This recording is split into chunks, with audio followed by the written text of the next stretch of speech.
Elsie. This is my channel, The Fancy Hat Lady Reads. I am wearing one of my fancy booktube hats, and today I am bringing you a small wrap-up with the hopes that it will take a bite out of some bigger wrap-ups to come and make them easier for me to film. This is my wrap-up for the Asian Readathon, which took place throughout the month of May, but I read many things in May that were not for the Asian Readathon. My May wrap-up was going to be really long, so I decided to split it up. But the other thing that makes this not just like part one of my May wrap-up is that the group book for the Asian Readathon, which I did read, which was the anthology 1,000 Beginnings and Endings, I didn't actually finish it until the beginning of June. So even though I technically failed at that, challenge to read the group book during the month, I am going to wrap that up here in this wrap-up instead of in my June wrap-up, because it was the group book for this readathon. Now, aside from the group book, there were a list of challenges with the twist that while you could use one book for as many challenges as you wanted, every book that you read had to be from a different culture or country. So I ended up reading 2 books other than the group book that between them hit all of the challenges. The first being Cardcaptor Sakura, Omnibus Book 1 by Clamp. This is manga, so it is Japanese, and then I read The Red Threads of Fortune by J.Y. Yang, which is the second book in the Tensorit novella series, and J.Y. Yang is a Singaporean author. So I have only 3 things to wrap up. I'm going to start with Cardcaptor Sakura Book 1. I think this includes the first 4 volumes of the manga, I think. So this is my first time reading anything by Clamp. I have it on good authority that this is a good place to start. Apparently a bunch of their manga series are all sort of interconnected. But this is definitely a more sort of middle grade-ish feeling story. The main character, Sakura, is a 4th grader. Sakura, we learn, has found a book in her father's library that was meant to hold these Clow cards, which are cards made by this great wizard named Clow that have all these magical properties. But the book is empty, the cards have escaped, and the guardian of the book, who appears as this little friendly critter, let me get you a picture. There he is saying hello. He charges her with the task of capturing all of the cards that have escaped into the world in the form of like magical beings with all of these different magical abilities that are all sort of wreaking havoc. Now, there are a lot of sort of questions about this premise that go unanswered in this volume that I'm assuming will be answered at some point later on, like what was her father doing with that magical wizard book? Sakura herself has some sort of inherent magical ability, what's up with that? And most importantly, like, why is it so earth-shatteringly important that the cards be collected? There is some big threat here, but we don't really know what it is. But basically the feel of this is it's this very fun setup where we've got this spunky little girl who is going to middle school by day, and by night she dresses up in elaborate costumes while her best friend films her capturing Clow cards like a little superhero. One of the things I most appreciated about this story so far, and about Sakura as a character, is that she's allowed to be both like incredibly girly and incredibly sporty. Like, she's known for being sporty and athletic at school, but she still gets all of the frilly costumes and the girly stuff, and it's not an issue. That said, there were a few things that either I had trouble with in this volume, or that I think are just kind of problematic. First, what I had personal issue with. I read this in May, and in May I was still having sort of personal problems when I accidentally stumbled upon dead mother stories in fiction when I wasn't expecting them. I think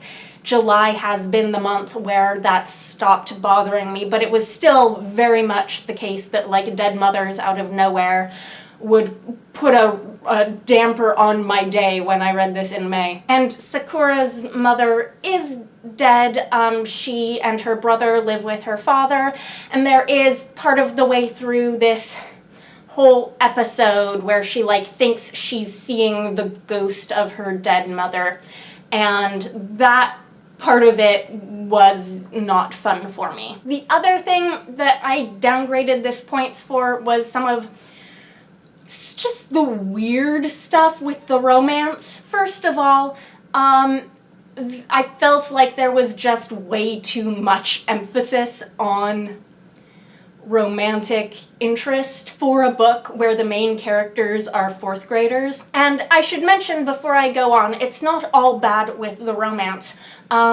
I did appreciate that there are queer characters in this, which was not necessarily something I was expecting from a book for younger audiences from the 90s, so I appreciate that. But there is a lot of, like, very young children's romantic interest and involvements being taken very, very seriously in a way that made me kind of uncomfortable. So, like, in order from least creepy to more creepy, Sakura has this over-the-top, like, puppy crush on her older brother's best friend, which is mostly just cute. Then Sakura's best friend Tomoyo has a crush on Sakura, which is, it would mostly just be cute, except for that there's, sorry, minor spoilers here, a reveal that they're actually related, which makes it less cute. They're not super closely related. I think their mothers turn out to have been cousins, so they're not first cousins, they're something else cousins, but still.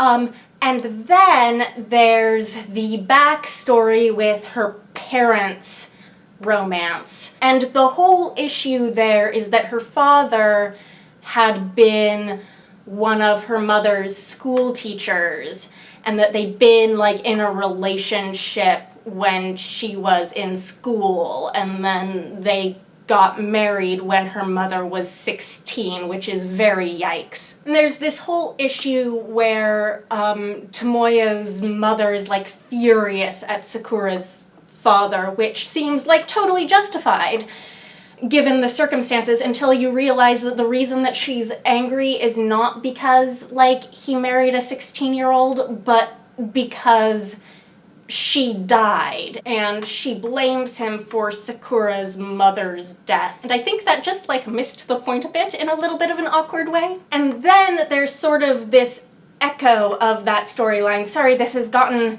more spoilerish than I want to get in wrap-ups a lot of the time. My apologies, but I do want to talk about this.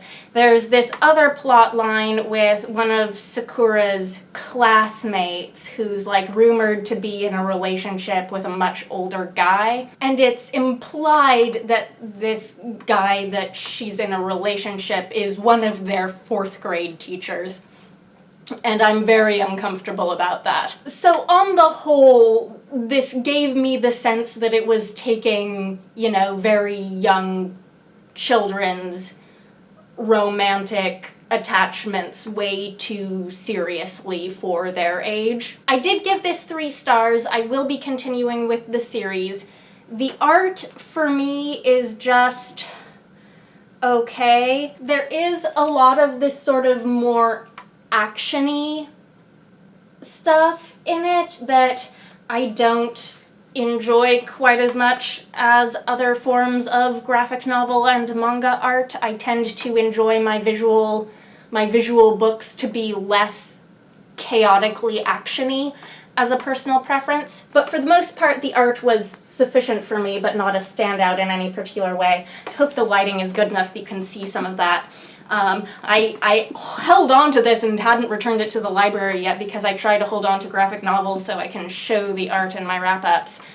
I hope it was worth it. So on to the Red Threads of Fortune, which I think I'm actually going to be in a bit of a minority camp here in saying that I liked this better than the Black Tides of Heaven, which I read last year because Black Tides was nominated for a Hugo. These were both released simultaneously as like companion novellas, and everyone seemed to like Black Tides better, but my feelings were sort of the reverse of that. This does take place chronologically after Black Tides, so if I were suggesting a reading order, I would suggest Black Tides first, Red Threads second. This follows Makoya, who is the other twin from the first book. These two novellas have focused on a pair of twins. The first book was definitely Akiha's book.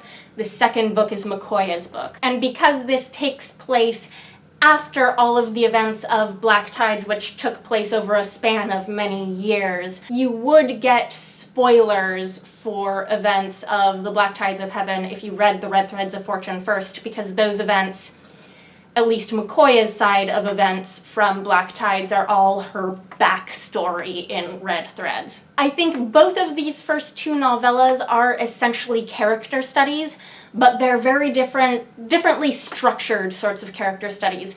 Black Tides took place over a long period of time where you'd get to know Akiha for a little bit of his life, and then we jump ahead a lot of years, get to know him a little more then, and then jump ahead a bunch more years. And that didn't work as well for me as a format for a character study because I never really got attached to him before we'd moved on and he'd sort of changed so that he wasn't recognizable quite as the same character anymore. So I never got emotionally invested. Red Threads, however, was a book that made me care so deeply about Makoya and like all of the pain that she's in at this point in her story and all of the struggles that she is going through. So Makoya is a character who, when she was a child, when she and Akiha were both children, she developed prophetic abilities that made her sort of a chosen one character. And Black Tide sort of followed Akiha's journey of being the unchosen twin. But at this point in Makoya's life, she has suffered a horrible, tragic loss, and her prophetic abilities have changed. She no longer sees the future, instead she sees the past. She had been a very important figure in the politics of the Protectorate. She and Akiha's mother is the Protector, who's sort of the oppressive ruler, and they're both involved in the resistance in different ways. But she's sort of left that whole life behind her. She's run away from her husband and from her past, and she has joined this band of Naga hunters who are hunting Naga, which are these giant flying animals that are used in this story in a way that's sort of analogous to dragons in Western fantasy. So plot-wise, this story is a mystery surrounding a potentially dangerous Naga, and it ends up having more political stuff going on with that than that at first sounds like it might. But underneath that, it's a very personal story about Makoya dealing with all of her pain. I am very glad that I decided to continue on with this series and read book 2, because now I'm way more excited to read books 3 and 4. And I should have mentioned, because it's sort of important for reading it for the Asian Readathon, this is a silk punk Asian-inspired fantasy world. The world gets a little weirder in this one than I think it did in the first one. There are references to, like, this place where the Naga come from, where like stuff like gravity is different, and it's all very much in the background. It's none of the big world building stuff, either in terms of like how the world works or like the big political stuff that's the background for the entire story, both this story and the previous one. None of that is really the focus of either of these first 2 books, but there is a lot of it and it's there. This series is also own voices for non-binary rep. This is a world where children don't have gender until they choose their gender, and in this book, there is also a non-binary adult character. I am kind of fascinated by the structure of this series so far, where neither of the books have really focused on the stuff that feels like it would be the focus of a full-length novel set in this world. So again, I'm really curious to continue on and read book 3. I gave this 4 stars. And then finally we have 1,000 Beginnings and Endings, which is a book that I ended up having very mixed feelings on. It is an anthology of 15 retellings of Asian myths and legends. It's definitely intended to be YA, although some of the authors in this collection are more known for being YA authors and some of them are not. And the type of source material that these authors have chosen to use and the ways in which they use it is really, really varied, really all over the place. So you'll get things that are very clearly retellings of particular myths or legends, but you'll also get things that feel more like original stories based on some piece of folklore. Like there are a couple that are original stories about a type of magical creature that exists in the folklore and mythology of a certain culture. And I'm going mostly off of the author's notes at the end of each of these stories to figure out what sort of adaptation these authors each think they're doing, because for the most part I'm not super familiar with any of this source material, but it does seem like a lot of them have taken more liberties than I went into this book expecting with the idea of a retelling of myth or legend. But apart from how much narrative liberty the authors are taking, there's also a very wide range of how much of this feels like a fairy tale, folklore, mythology story, and how much of it feels like, for example, a contemporary YA story, or a science fiction story. There was one in here that was definitely very sci-fi. And I appreciate that variety while also having a very personal preference for things that feel more traditionally folklorish. And that is my personal bias that I am very aware of. So the first story in this book, Forbidden Fruit by Roshni Chokshi, is one of the ones that felt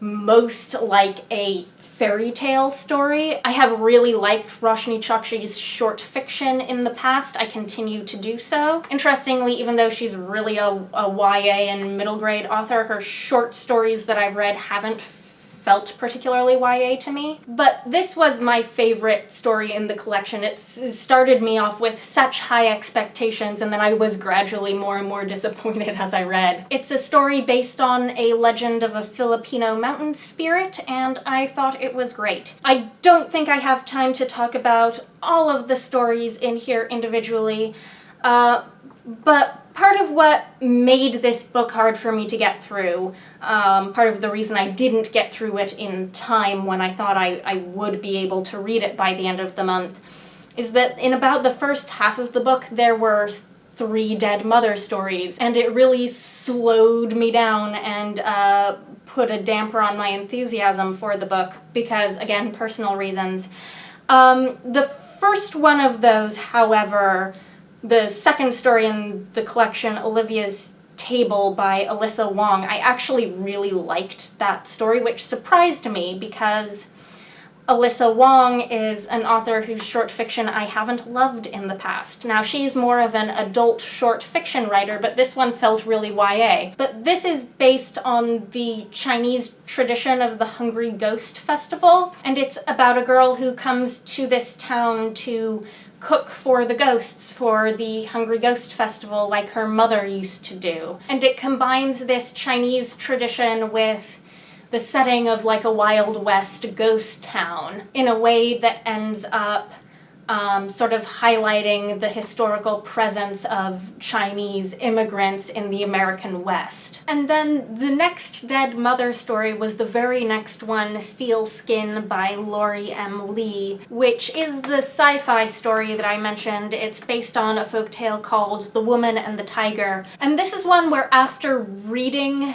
the bit in the author's note at the back about the original folktale, I'm not sure I would have, even if I'd known the folktale, recognized this story as a retelling of it. But it is a fine YA sci-fi story. I was put off a bit by the Dead Mother stuff, though. And then the third Dead Mother story was a couple later, and that was The Land of the Morning Calm by E.C. Myers, and this is the one that really didn't go well for me. This one, for no reason that I can particularly put a finger on, made me just viscerally upset, but it's based on like some Korean underworld mythology, and it's basically about an online game that this girl's mother was really into playing, and then she died, and like she discovers as the game's about to be shut down that her mother's character is like still in the game. Before this story came The Counting of Vermilion Beads by Aliette de Bodard, which is a very weird story, and I didn't dislike it, but it isn't my favorite Aliette de Bodard story I've read either. And I sort of feel like a bunch of the rest of the stories in the collection ended up being just more sort of generically YA than I was hoping for. There's a Melissa de la Cruz story called Code of Honor that fits into her, I think, Blue Bloods YA urban fantasy vampire series, but with a character who's sort of a Filipino mythology equivalent of a vampire. And I wasn't interested in that greater like setting that she's obviously written a lot of books in. And a lot of the rest of these I've sort of just forgotten most of what they were about. There were a couple more standouts for me that felt very folklore fairy tale-ish. Nothing Into All by Renee Ahdieh is a retelling of a Korean fairy tale called The Goblin Treasure, and this one felt very fairy tale folklore-ish to me, so I liked it. The Crimson Cloak by Cindy Pon also felt like a real fairy tale retelling that was based on recognizable source material and like had something to say about it. This is based on a Chinese legend called The Cowherd and the Weaver Girl. And then the last story in the collection, Eyes Like Candlelight by Julie Kagawa, is a kitsune story. And it doesn't seem to be a retelling of any particular kitsune story. It just is one. And I liked it a lot. It was an odd one to end the collection on, though, because it had a very melancholy ending, so it was a bit of a downer to end on. So it's interesting to me that the ones that felt almost most like adult fairy tale folklore stories, the type of stories I really like, a lot of those were from some of like the best known YA authors in the collection: Roshni Chokshi, Julie Kagawa, Cindy Pon, Renee Ahdieh. Those are all YA authors whose names I recognize even if I haven't read their books. It's more of the authors I didn't recognize who I felt were really trying to write YA stories that ended up falling flat for me.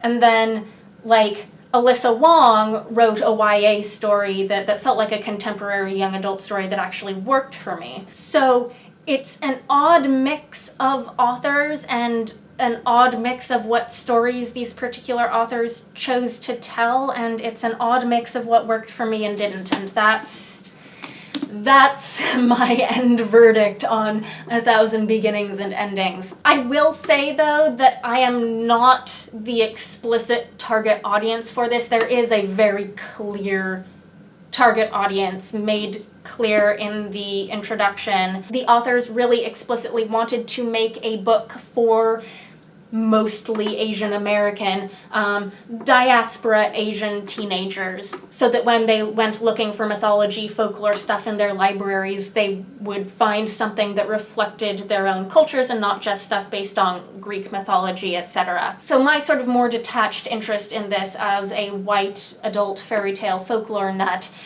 is different from that, and I absolutely accept that there are young people for whom this book would be way more meaningful in its very existence than it ever will be for me. I gave 1,000 Beginnings and Endings a 3-star rating on Goodreads, and that's it. That's the end of this wrap-up.